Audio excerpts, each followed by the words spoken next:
आदरणीय अभिभावकों और प्रिय विद्यार्थियों, सुप्रभात। आज का सुविचार: मेहनत ऐसी खामोशी से करो कि कामयाबी शोर मचा दे। दोबारा से सुनिए सुविचार कि मेहनत ऐसी खामोशी से करो कि कामयाबी शोर मचा दे।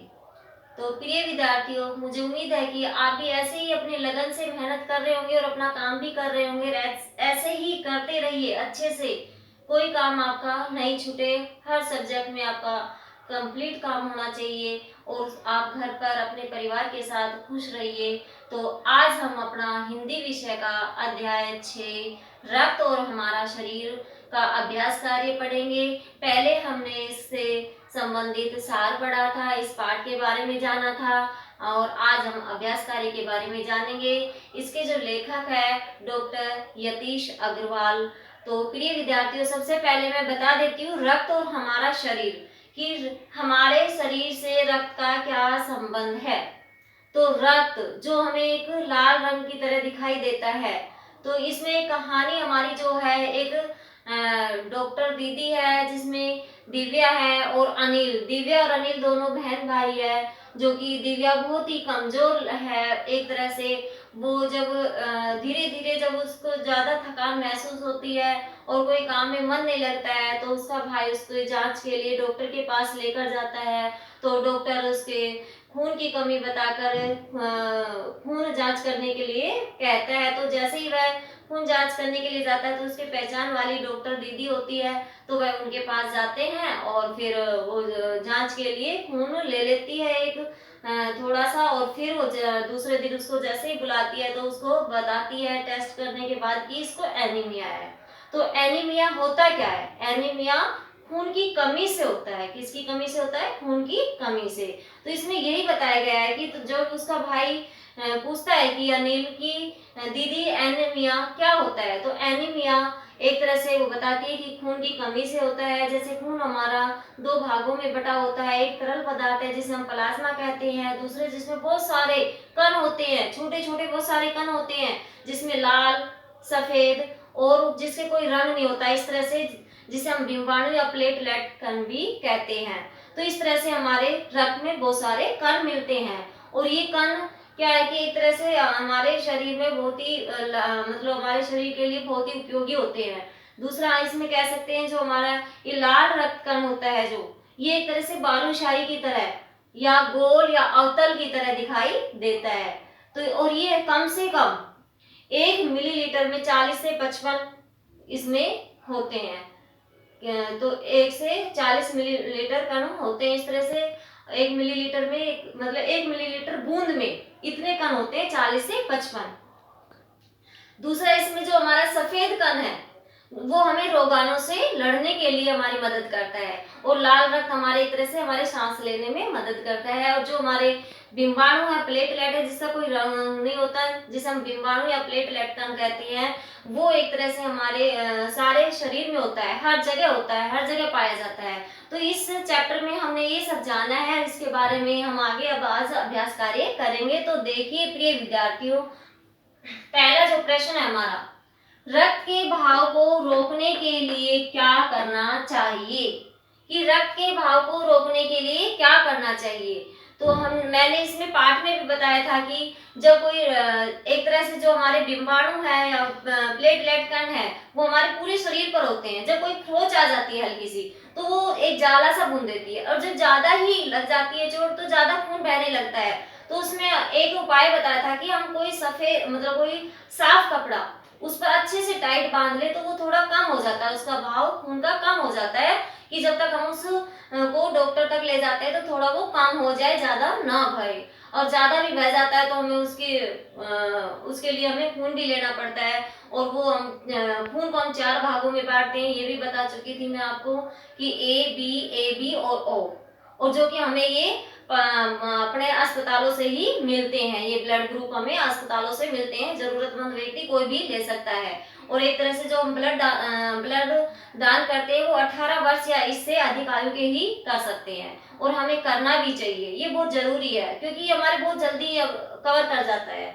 तो हमारा अब प्रश्न का आंसर देखिए, रक्त के बहाव को रोकने के लिए उस स्थान पर कसकर एक साफ कपड़ा बांध देना चाहिए ताकि दबाव पड़ने से रक्त का बहना कम हो जाए।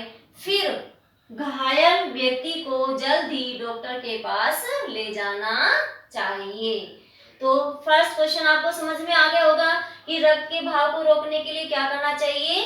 एक साफ कपड़ा बांध देना चाहिए ताकि वह बहाव कम हो जाए और हम उसको जल्दी से डॉक्टर के पास ले जाएं। अब दूसरा प्रश्न देखिए, खून को भानुमति का पिटारा क्यों कहा जाता है। भानुमति का पिटारा जिसमें बहुत चीजों का संग्रह हो। हमें भानुमति का अर्थ होना चाहिए, पता होना चाहिए कि भानुमति का पिटारा जिसमें बहुत सारी चीजों का संग्रह हो, बहुत सारी चीजें मिलती हो। तो देखिए उत्तर, खून को भानुमति का पिटारा कहा गया है क्योंकि यदि सूक्ष्मदर्शी से खून की एक बूंद को जांचा जाए तो उसमें लाखों की संख्या में लाल रक्त कण मौजूद होते हैं जिनकी हम कल्पना भी नहीं कर सकते हैं। इसके अलावा सफेद कण व प्लेटलेट कण भी उसमें पाए जाते हैं। तो ये मैं पहले भी बता चुकी हूँ बेटा, जब हम एक बूंद खून होती है तो उसमें हमारे लाखों कण मिलते हैं, बहुत सारे कण मिलते हैं। तो आप इसका उत्तर जान भी पाए, समझ में आ गया होगा आपको कि खून को भानुमति का पिटारा क्यों कहते हैं, कि उसमें बहुत सारे कण मिलते हैं जिसमें लाल रक्त और लाल रक्त कण हो गया, सफेद रक्त हो गया और अन्य अलग जिससे कोई रंग नहीं होता है, इस तरह से जिसे हम डिम्बाणु या प्लेटलेट कण कहते हैं। अब देखिए प्रश्न नंबर 3, एनीमिया से बचने के लिए हमें क्या क्या खाना चाहिए। तो एनीमिया किसकी कमी से होता है, पहले ही बताया था कि खून की कमी से होता है। तो इससे बचने के लिए हमें क्या खाना चाहिए, एक तरह से पौष्टिक पदार्थ खाना चाहिए जिससे हमारा खून बने। तो देखिए उत्तर देखिए, एनीमिया खून की कमी के कारण होता है, अतः इसके बचाव के लिए नियमित रूप से पौष्टिक आहार लेना चाहिए। प्रोटीन, लौह तत्व, विटामिन से युक्त भोजन ग्रहण करना चाहिए और ये सभी तत्व हमें हरी सब्जियों, फलों, दूध, अंडों आदि से प्राप्त होते हैं। अब प्रश्न नंबर 4 देखिए, पेट में कीड़े क्यों हो जाते हैं, इनसे कैसे बचा जा सकता है। तो देखिए प्रिय विद्यार्थियों, पेट में कीड़े, एक हम जब कोई दूषित पदार्थ खा लेते हैं या कुछ अन्य चीज ऐसी खा लेते हैं जो हमें नुकसानदायक हो या उससे हमारे पेट में कीड़े हो जाते हैं। तो उत्तर देखिए एक तरह से, पेट में कीड़े दूषित जल और खाद्य पदार्थों द्वारा शरीर में प्रवेश करते हैं, अतः इनसे बचने के लिए स्वच्छ जल और खाद्य पदार्थ ग्रहण करना चाहिए। आगे देखिए, और नंगे पैर नहीं चलना चाहिए। प्रश्न नंबर 5, रक्त के सफेद कणों को वीर सिपाही क्यों कहा जाता है। तो प्रिय विद्यार्थियों देखिए, सफेद रक्त कण रोगाणुओं को शरीर में प्रविष्ट या प्रवेश होने से बचाव करते हैं जिससे हमें अनेक रोगों से मुक्ति मिलती है या छुटकारा मिलता है। रोगों से रक्षा करने और रोगाणुओं से लड़ने भिड़ने के लिए इन्हें वीर सिपाही कहा जाता है। तो हमारे शरीर का वीर सिपाही कौन है, सफेद कण। और वैसे हमारे देश के वीर सिपाही जो नौजवान भारत के हैं उनको कहा जाता है।